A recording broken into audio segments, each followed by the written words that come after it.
Welcome back to CryptosRUs. I am George. We're all George. So, good morning, everyone.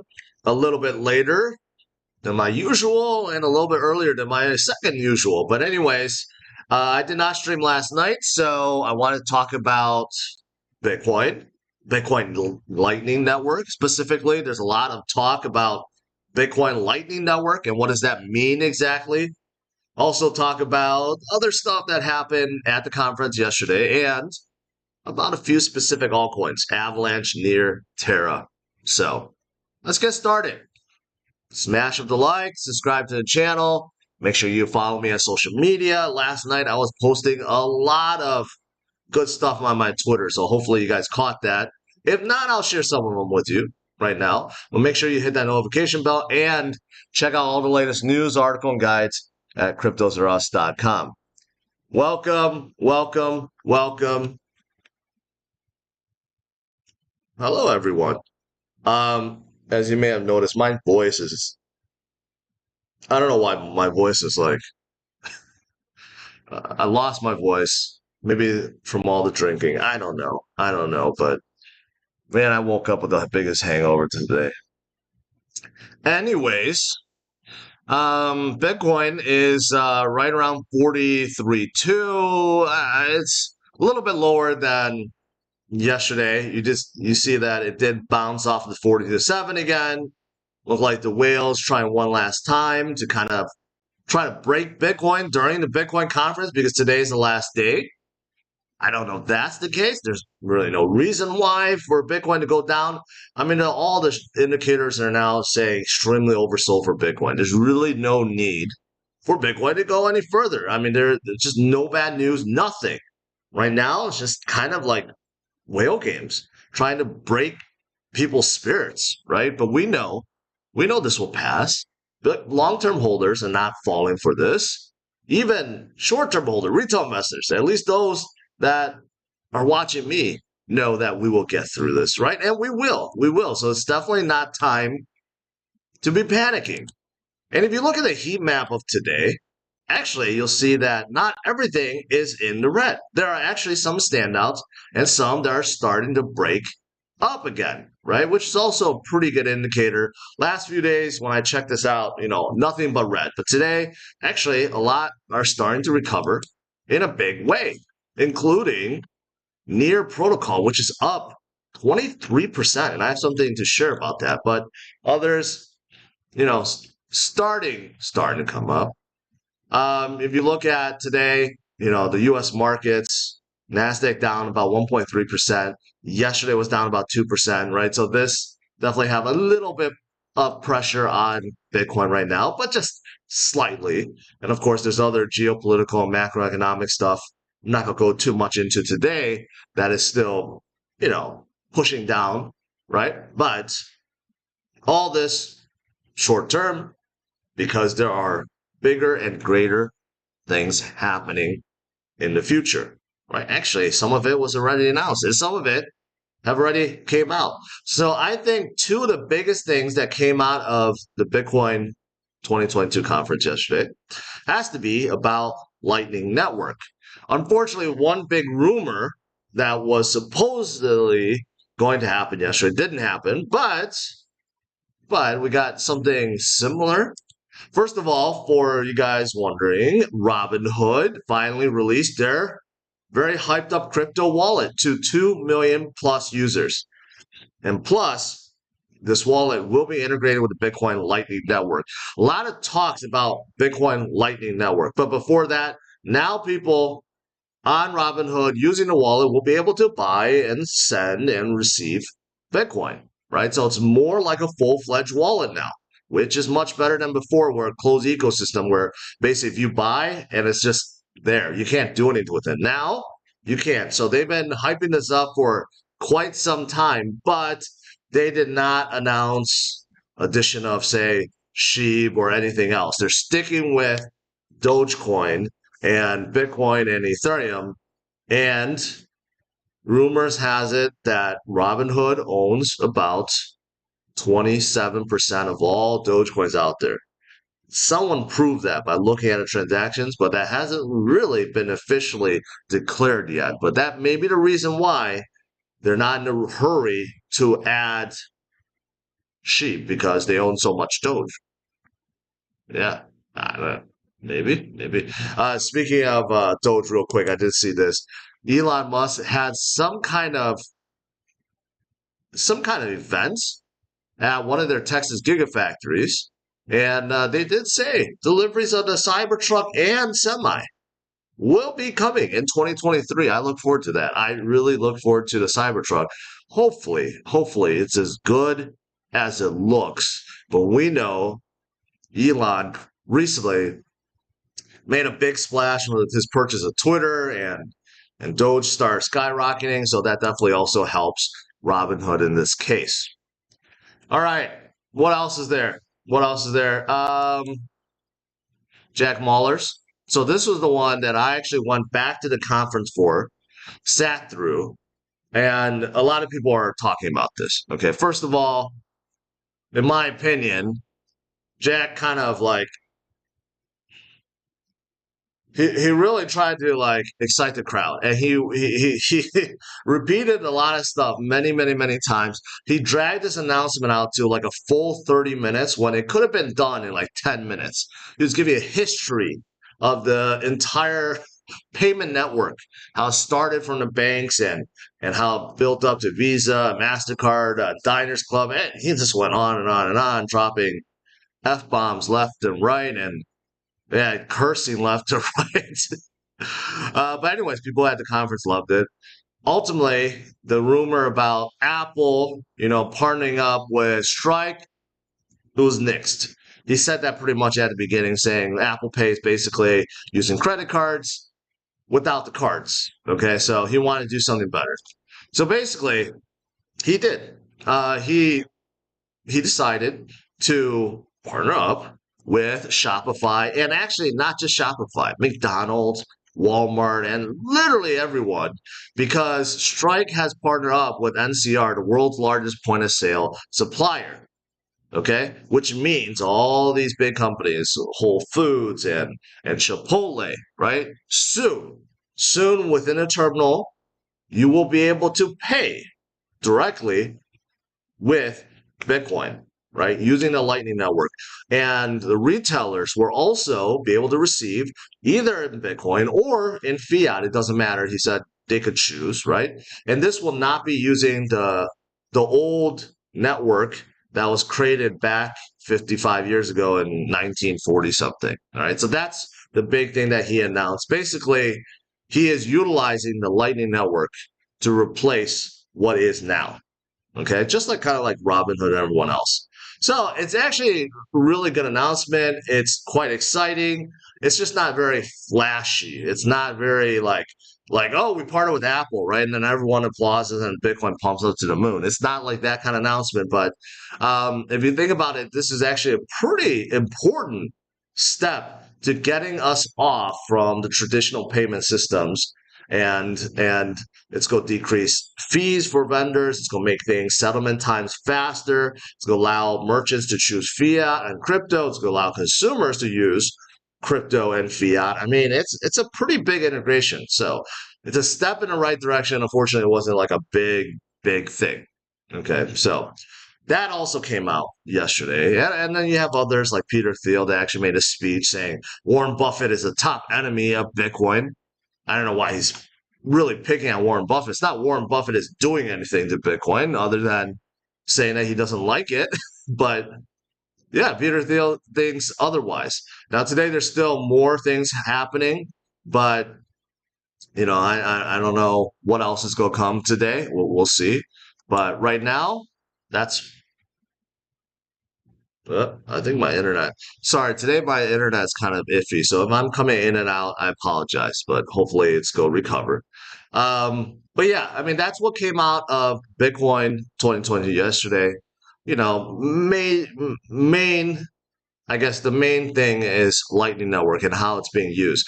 There are some question marks, though. I don't think people have really thought this through because Lightning Network requires liquidity, right? And right now, liquidity on Lightning Network is growing by leaps and bounds. But What if everyone in the world jumps on Lightning Network? Is there enough liquidity? I think that's the main question right now, because we don't have everyone in the world jumping on, right?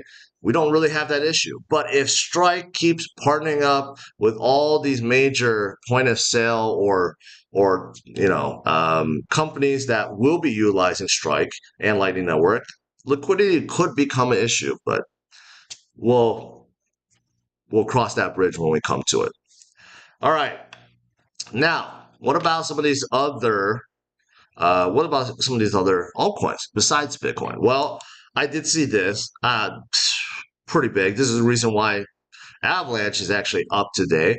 Terra and their foundation, the Luna Foundation, decided to buy $200 million in AVAX and going to be putting that into the reserve.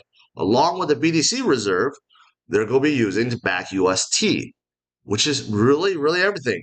I mean, everyone thought that Terra was just going to keep buying Bitcoin, which they still will, but now they're adding altcoins too, primarily the projects that they are partnering up with, right? Quite interesting. Very, very, very interesting. So who else are they going to buy, right? They go buy Cosmos next, maybe, because Terra has a pretty good relationship, right? Maybe they'll go buy something else next. Who knows? Who knows, right? But this is out of left field, so it's definitely helping Avalanche today. But unfortunately, it's not helping Terra. Terra actually tumbled pretty hard today, below 100. Not quite sure why. Maybe because Near Protocol is pumping and people are trying to get into that. I'll talk about that in a little bit. But you could see today a lot of red, but Avalanche is up, so it'll probably be because of this. And if it continues, it's definitely going to help Avalanche even more. This came out. ESPN is doing an NFT deal with Tom Brady and Autograph, right? So that's pretty big. That's pretty big. I mean, a lot of excitement over Autograph and this whole NFT marketplace that's created by Tom Brady. But even ESPN is getting involved. Oh, and yesterday too, you had athletes like Aaron Rodgers, Odell, and Serena that was also at Bitcoin 2021, and they were giving a speech. Aaron Rodgers actually did pretty good. Pretty good. He's pretty eloquent with his speech, and he really knew his Bitcoin. Like, he argued it really well. Um, and lastly, why I think Near is pumping is because of this. It does seem like Near has been getting traction. They received a 350 million, seed fund or funding a few days ago, but that's not what pumped it. I think it's this, that they're going to come out the algorithmic stablecoin and they're going to do something similar to what Terra's doing, which is to give it a very high APR to attract people into the chain, right? And are they going to do some kind of like burning mechanism, just like with Terra and UST? I think that's what people are thinking. That is why Near is hot right now, right? We don't know. We don't know quite yet. So we have to see. Terra and UST, they have this really good relationship, right? Near coming out their own stablecoin. I don't know if it's going to be just like that. So I guess we'll see. But this is, I think, the reason why Terra start going up tremendously today. Yeah, my internet.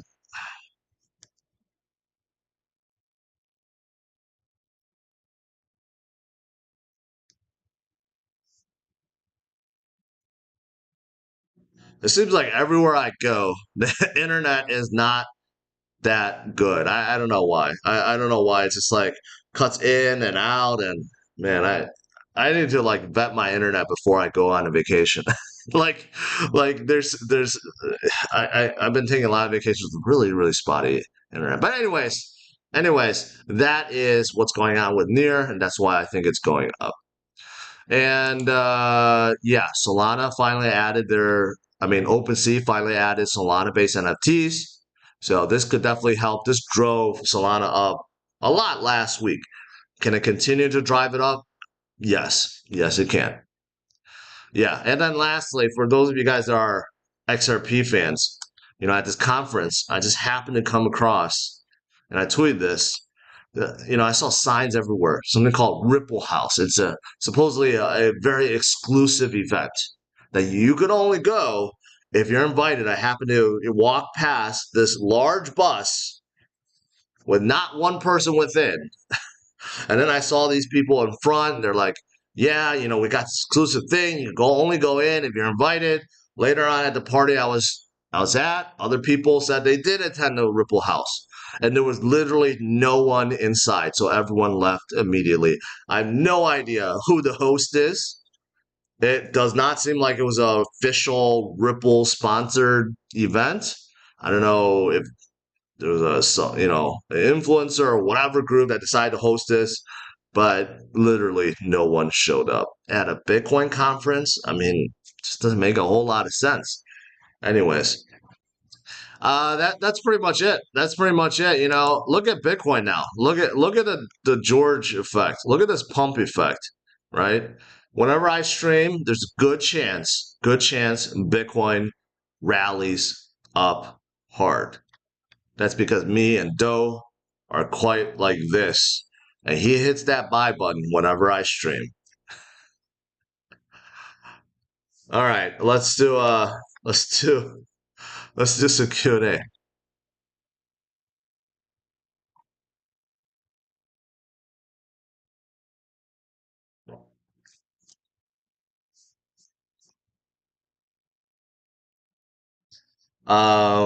Michael Jordan NFTs are on XRP Ledger by BSA Partners. I had no idea.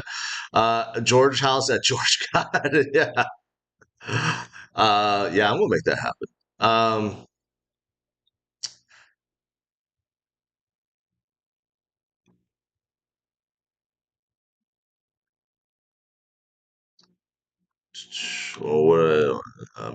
scrolling up. Let's see if I missed anything. No, not so much.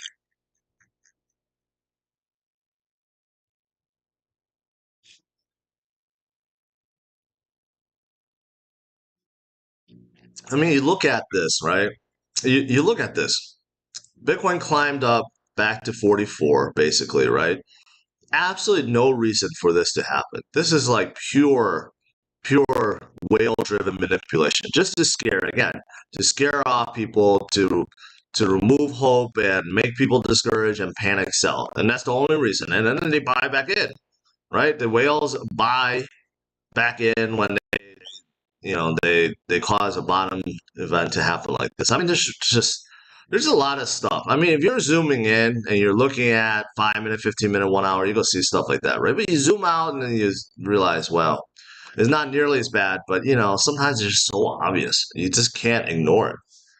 But the good thing is, some of the altcoins are starting to come up, starting to turn green, right? Hopefully after this event, with all the great news that has come out, right, it's going to really start driving things up again.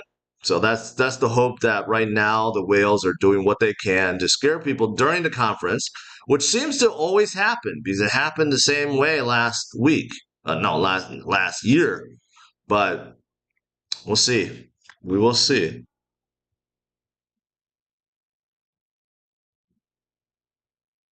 How can Luna be affected by Near's competition? Well, think about it. A lot of people made a tremendous amount of Luna recently. What can they do? Well, they could sell off and jump into the next one that they think will be pumping or be hot, right? I think some of that's happening, like because Near is going up and because their new stablecoin rumor and APR rumor. I think maybe some people decided to jump ship. That's the only logical reason. I mean, honestly, Terra should not have dumped at all. Terra should have gone up. Look at Avalanche. Avalanche is recovering a big way because of this new purchase of AVAX, right? The Terra Foundation or Luna Foundation is really doing something no one else has done before. No one else has done before. So they're really setting a trend. And you're going to see other projects do the same thing.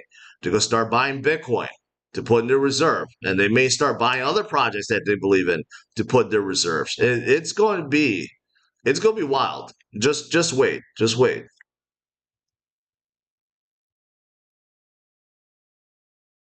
I met a few guys, in case you guys wondered. I met a few guys last night.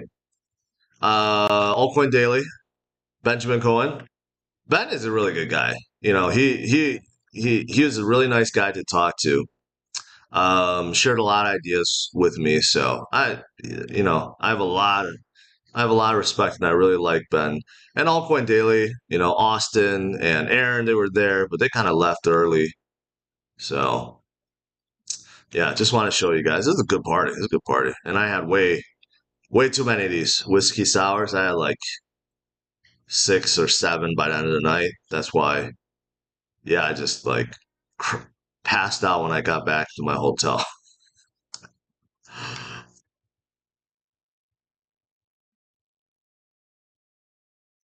Pluto is no longer a planet. That's what I hear. Was the Ripple house in foreclosure? I don't know.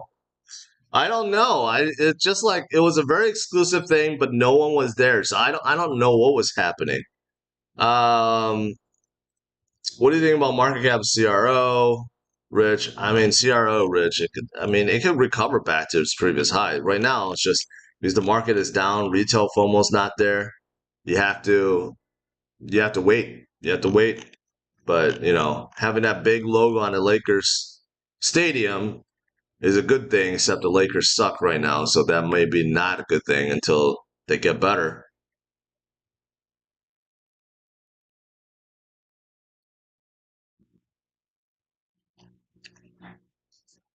You think Luna's market cap can reach Ethereum's? I was talking about this yesterday. A lot of people asked me like what my favorite coins are, and I mentioned Terra.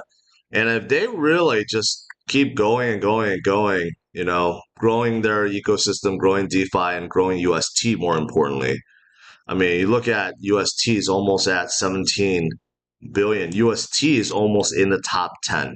And if UST keeps growing to 30, 40, 50, 100 billion, Terra's going to keep going. I mean, I could definitely see Terra moving to, somewhere around BNB size, maybe even Tether size. I don't think it'll catch up to Ethereum, at least not anytime soon, but it could definitely be sitting at, like, say, number 4 or 3.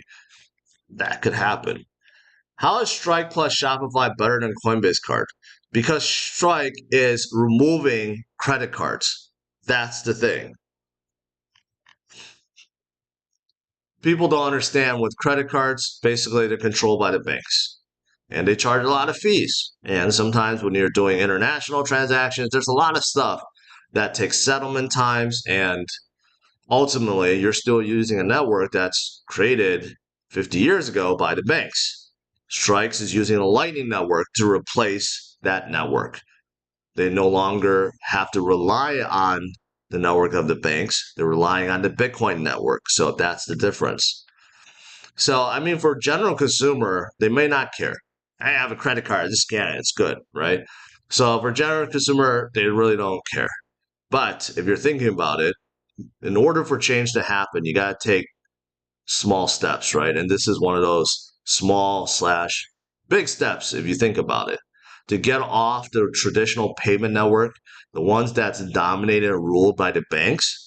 Remember, crypto was created so that it can't be, controlled and to kind of overthrow the banks, which we still rely on, but, we're trying to get off of it through these innovations. Yeah, not everyone could get a credit card. Credit cards can be canceled, right? There's other things.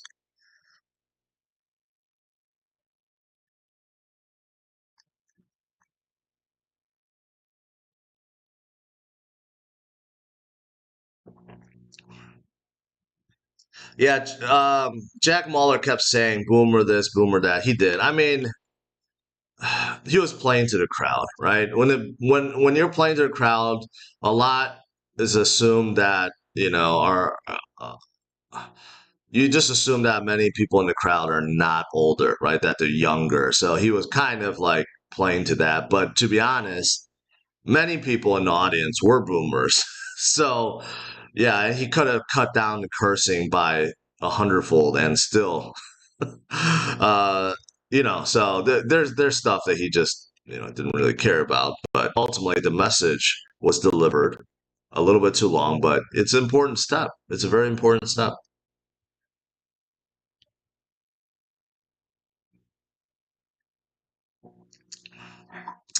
All right, I'm gonna let you guys go. I gotta get to my rest of the day. I gotta fly out of here, but it's been fun. It's been fun. And we had some fun times too in our streams here. Had some up and down, some emotional roller coasters rides. But you know what? We will get through it.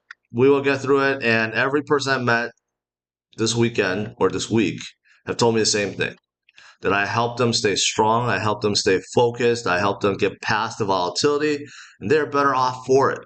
And many people have told me that, yeah, that they now see the light.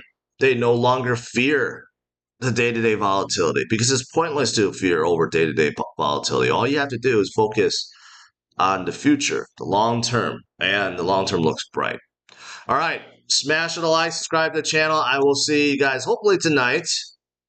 All right, so make sure you hit that notification bell and follow me on social media. All right, have a good one, guys. Take care. Bye bye.